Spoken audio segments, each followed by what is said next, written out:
Estamos com o primeiro bloco agora do Boa Noite Rio Branco e eu recebo Enilson Amorim, o chargista, cronista e também artista plástico aqui do Acre. O menino pobre que encontrou no prazer de desenhar o caminho para o sucesso e hoje é exemplo para muitos artistas acreanos. Boa noite, Enilson, seja muito bem-vindo ao nosso programa. Boa noite, é um prazer imenso estar aqui no Boa Noite Rio Branco, em falar hoje de um lançamento que vai acontecer no dia 11, lá na sua quarta obra, né? Isso, a minha quarta obra literária. O título do livro é O Canto do Irapuru, que vai estar sendo lançado no Sesc do Centro. E aproveitar a oportunidade aqui para, já de antemão, convidar todos os amantes da literatura, todos os amantes das artes, para estar lá junto conosco, lá no Sesc do Centro, às 7 horas da noite, no lançamento desse mais novo conto, que relata um pouco e conta um pouco das nossas lendas, daquilo que os nossos avós, dos nossos antepassados, contava pra gente quando a gente era pequeno. E, enfim, escrever para criança é maravilhoso. Como que começou esse teu amor pela literatura infantil? Por que escrever para as crianças? Bem, sempre...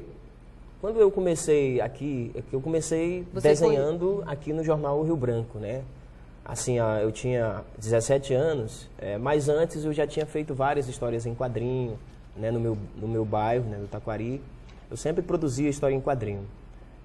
Agora, a minha ascensão mesmo, profissionalmente, foi quando eu comecei a trabalhar como cartunista aqui no jornal Rio Branco. O jornal Rio Branco foi um jornal que abriu minhas portas para o trabalho. E aqui, na época, o editor-chefe era um jornalista chamado Zacarias Pena Verde. O Zacarias, ele é uma pessoa muito legal e muito sensível com relação à arte. Eu dei a ideia para ele para a gente fazer um caderninho infantil intitulado Rio Branquinho, onde eu escrevia história em quadrinho do Mapinguari, do Curupira. Esse caderno era um sucesso na época, mas também na redação do jornal os amigos diziam: Nilson, o teu traço lembra muito os traços de Maurício de Souza, do Ziraldo, então tu tem um traço muito infantil. E aí eu pensava, poxa, se um dia eu sair das redações de jornais, eu vou escrever para criança, Vou escrever para criança. E aí, graças a Deus, deu certo. A minha primeira obra que eu escrevi foi A Lenda do Mapinguari, que foi lançado pelo Sesc no ano de 2009. Você sempre teve esse apoio do Sesc? Sempre tive, graças a Deus. Não só do Sesc, mas também como governo do Estado. Inclusive, esse livro, O Canto do Irapuru, é um livro financiado pela FEM, pela Fundação Elias Mansur, pelo projeto de lei aprovado no ano passado, em 2014. Enfim, eu acho que hoje o Estado do Acre vive um novo momento, um momento glorioso com o que se diz respeito à valorização das manifestações da arte, não só a arte de forma geral, Então, se valoriza muito. Hoje existe gestores governamental que tem uma preocupação muito afinada com todas as manifestações da arte, a literatura, o teatro, a música. Então, hoje o Acre vive um momento glorioso com relação às artes e disso ninguém pode negar. Agora, você primeiro se destacou aí nos anos 90 como artista plástico, E depois, somente em 2009, você lançou seu primeiro livro, é isso mesmo? Você lançou seu primeiro livro e de lá para cá não parou mais. Exatamente. As artes plásticas foi um momento também glorioso da minha vida, Eu sempre gostei de pintar também, mas infelizmente eu fui acometido de algumas doenças pulmonares que eu fiquei um pouco coibido de trabalhar com tinta, Tem algumas tintas, elas são muito tóxicas. Então aí foi quando eu resolvi trabalhar com guache, com aquarela, com tintas solúveis à água, tinta não tóxica. E aí onde abriu o leque para essa coisa da ilustração do livro infantil, Eu sempre tive habilidade no traço desde criança, desde os 5 anos de idade, dominava a técnica de desenho e pintura. Eu nunca fiz curso, O curso mesmo foi o dia a dia, a aprendizagem, lendo livros, de forma autodidata. E a escrita começa também na redação, porque a gente tem contato com os amigos que escrevem diariamente e tudo. E também eu tive a oportunidade de nascer num meio, assim, numa efervescência cultural muito grande. Foi na época que o seu Hélio Melo aparecia nas escolas contando lendas, da Amazônia e tudo. E ele era um amigo que eu tive a oportunidade de conhecer, um amigo muito gente fina. E eu aprendi muito com ele também, com o Hélio Melo. Nessas artes visuais, assim, você recebeu várias premiações. Dentre elas, assim, qual que você achou, assim, que foi uma grande conquista? Eu acredito que foi na área da caricatura. Caricatura, houve uma época que eu trabalhava em jornal que as minhas caricaturas eram caricaturas muito polêmicas, né? Geraram muito polêmicas. E um dos prêmios gloriosos foi o prêmio Chalub Leite, que eu ganhei no ano de 2001. Não é? Uma charge também bastante polêmica, uma charge bastante interessante que eu fiz sobre a Assembleia Legislativa na época. E, enfim, claro que existiam outros e outros prêmios, né? Outras coisas bonitas que aconteceu na minha vida. Mas eu acho que o melhor prêmio foi a dádiva de Deus, que foi essa habilidade que eu adquiri, né? Que é a habilidade do traço, da linha, né?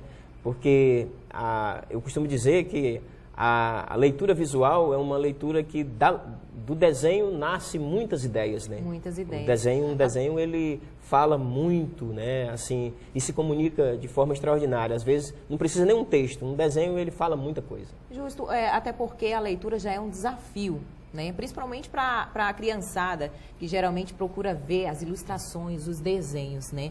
Agora você também procurou chamar a atenção da criançada também através de desenhos, né? Um trabalho novo seu, digitalizado, acompanhando aí a tecnologia. Explica pra gente como foi produzir esse trabalho. Bom, primeiro, que nem eu falei, eu lancei o livro Mapinguari a Lenda em 2009, né? Foi um livro de bastante sucesso, muitas escolas de Rio Branco adotaram esse livro, né? Como livro paradidático. Depois desse livro surgiu outros livros, né? O segundo foi Abelardo e o Curupira, que foi uma obra literária maravilhosa também, que teve uma aceitação muito gloriosa por parte do público infantil.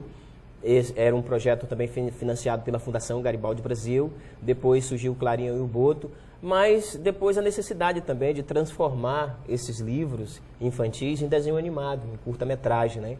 E aí foi quando eu apresentei um projeto de lei, pela Lei Estadual de Incentivo à Cultura, né, através da FEM, que era transformar o meu livro Mapinguari a Lenda num desenho animado. Transformei, foi um sucesso, um estouro também, muito bem visto pela criançada. Inclusive esse desenho ele foi selecionado em 2014, né, para ser exibido em 11 estados da Amazônia Legal. Que foi escolhido aí pelo Amazônia das Artes. Isso, Amazônia das Artes, que vai passar inclusive agora em maio, né? Exatamente. Isso, em 11 estados que fazem parte da Amazônia Legal. Me conta também como que foi essa experiência. Assim, tive o meu trabalho reconhecido, vai passar aí em outros estados, vou poder levar a cultura acriana para outros estados. Você, como artista, como que é para você viver essa experiência? Uma satisfação muito grande, né? Quando eu soube, eu fiquei muito feliz, né? É uma prova, porque é uma prova... Às vezes a gente produz alguma coisa e não tem tanta aceptividade, né? Mas quando a gente produz alguma coisa que tem uma aceitação, você percebe que o seu trabalho está sendo um trabalho de qualidade, né? Por exemplo, você aqui nesse programa, né? No momento em que você tem uma dedicação exclusiva ao programa, todo mundo vai observar o seu trabalho e dizer, nossa, que jornalista competente, né? Responsável e tudo. E isso é a coisa mais importante da vida da gente, né? Então, quando eu soube, o Amazônia das Artes é um grupo de pessoas que fazem essa seleção, é uma seleção extremamente criteriosa, né? Isso que eu ia perguntar para você, como é que acontece a seleção? É uma seleção onde é um grupo de pessoas, cada qual fica com um determinado tipo de área de arte, né? Por exemplo, existe o grupo que avalia as obras de artes visuais, de uma forma geral, existe grupos que avalia as questões das temáticas voltado ao teatro, à música e à literatura. E, pela primeira vez, um desenho animado acriano, né, na parte do audiovisual, é selecionado para participar do Amazônia das Artes. Teve um desenho do Sérgio de Carvalho, mas foi um desenho produzido, a maioria dos desenhos foram produzidos por profissionais de fora, e o próprio diretor, Sérgio de Carvalho, não é acriano, né? Então, primeiro desenho animado, genuinamente acriano, produzido no Acre, contemplado no Amazônia das Artes. É uma seleção extremamente criteriosa, onde se avalia-se tudo, né? O meu desenho sempre eu procuro colocar a questão da acessibilidade.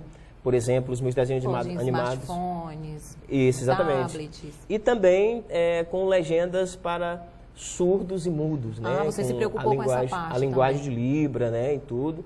E legendado também, né? Então, essa coisa de produzir um trabalho, né, para a questão da acessibilidade para outras pessoas também, foi um dos critérios que o grupo resolveu selecionar o desenho também por esse motivo. Agora, essa sua nova obra fala do quê?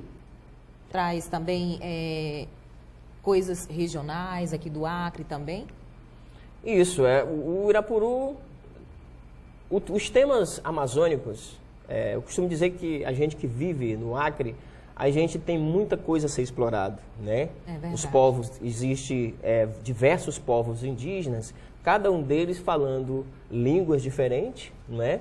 Adorando deuses diferentes. Então, é de uma riqueza cultural muito grande, né? E quando você conhece um pouco da nossa história, você acaba, além de conhecer, você acaba... devido àquela coisa de conhecer o trabalho, né, de saber e de entender o quanto aquilo é importante para nós, a gente tenta pegar essa nossa cultura, né, os artistas plásticos pegam esse emaranhado de coisa e transformam em telas, né?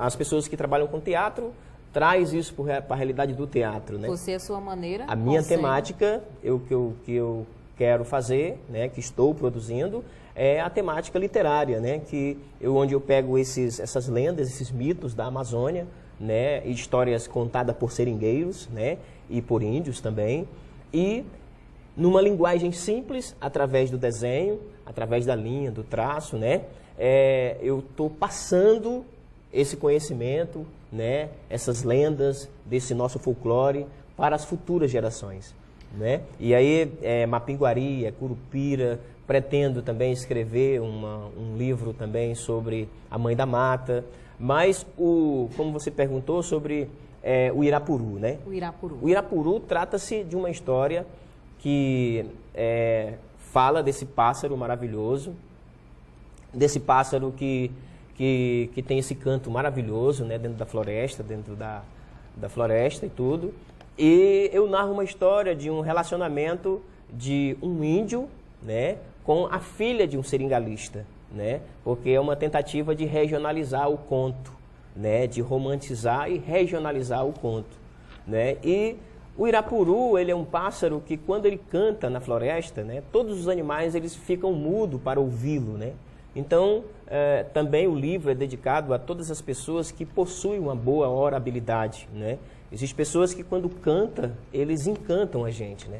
Agora, pouco eu conversava com o Jorge Nailor e admirava a sua música, né. Então, é música que encanta a gente. Existem pessoas que quando ele começam a falar, existe jornalista que quando ele começa a falar sobre uma matéria, você fica ligado, né? Ele consegue te prender, né? Te seduzir, né, naquilo. Então, assim, o Irapuru, ele tem muito a relação com o jornalista. O Irapuru, ele tem uma relação muito grande com os advogados. O Irapuru, ele tem uma relação muito grande com as pessoas que lidam com a voz e com a fala, né? Então, também o livro é dedicado a todas as pessoas que trabalham com a oratória, com o poder da palavra também. Agora, Nilson, só para reforçar, o lançamento vai ser agora dia 11, no Sesc do Centro. É isso mesmo? Vamos reforçar aí o convite às pessoas a participarem, a valorizarem aí os nossos artistas regionais. Vai ser às 19 horas no Sesc do Centro? Reforça para a gente. Bom, o lançamento é dia 11, né? No sábado, às 7 horas da noite, lá no Sesc do Centro. Esse livro, O Canto do Irapuru, foi um livro financiado pela FEM, né, pela Fundação Elias Mansur, e tem um apoio exclusivo do Sesc. Então aproveito a oportunidade aqui para chamar todos os amantes da literatura, os amantes das artes de uma forma geral, para estar lá junto conosco, lá nos confraternizando, né, tomar um suco com a gente e se deliciar com as obras literárias, porque além dos livros que estarão expostos, disponível, né, para quem quiser adquirir, nós estaremos também exibindo os 2 desenhos animados também produzidos, no caso o Mapinguari, a Lenda, e o Abelardo e o Curupira para a criançada. Então, papai, mamãe, lá não pode deixar de levar o seu filho. Leve ele, que com certeza ele vai gostar bastante. Enilson, eu gostaria de agradecer a sua presença e também de já dar-lhe os parabéns por este lindo trabalho, tá? Agora, gente, vocês não podem perder, realmente vale a pena. Eu estou aqui com os livros, eu pude dar uma olhadinha e ver como que é o trabalho. Você também já deve conhecer um pouco sobre o trabalho do Enilson, não é novidade, afinal, ele vem trazendo aí já há bastante tempo essas relações com a criançada, que através dos desenhos, os traços, as cores, ele consegue aí ser adorado pelo público infantil. Enilson, muito obrigada pela sua participação. Obrigado você, obrigado pela recepção aqui do Boa Noite Rio Branco. Eu desejo sucesso para todos vocês e mais uma vez, muito obrigado. Obrigada, Enilson. Gente, nós estamos encerrando o primeiro bloco. No segundo bloco, a gente volta com uma história bastante interessante. Um grupo de jovens, eles fazem aí um trabalho sensacional nos bairros de Rio Branco, afastando jovens e crianças do mundo do crime. Você vai saber daqui a pouquinho, logo após o intervalo comercial. Eu volto já já.